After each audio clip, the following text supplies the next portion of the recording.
Some people write about things that are distant to them, and some people write about things that are really close to them, and I write about here. I woke up the next morning, hungover, ashamed of myself, and not realizing it was the day that would change my life forever. I think the film is probably the most personal one he's written. First time I met him, he told me it was the last one he was going to direct. And it was a real shock, but I think it's for the same reasons. I mean, what they talk about in the film, family and making time to enjoy and appreciate the short amount of time that you have.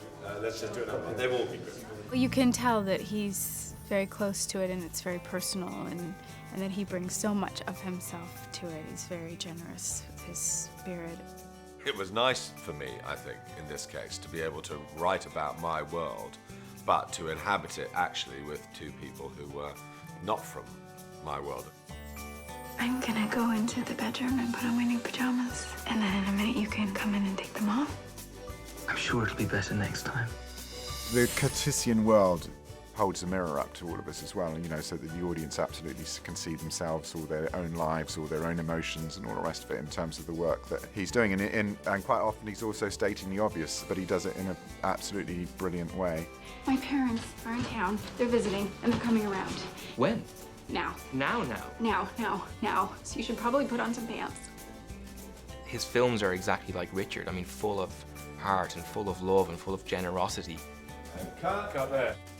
He's plugged into people's hearts. He just is. He is talking about things that most people deal with.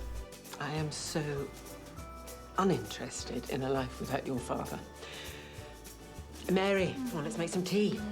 His own idealism about the world, I think, is what informs the good-hearted, loving nature of his romantic comedies. It's your first day and you're already having to get used to it. It's the beginning of love. I've never heard as many nice things about a person as I have about Richard before having even met him.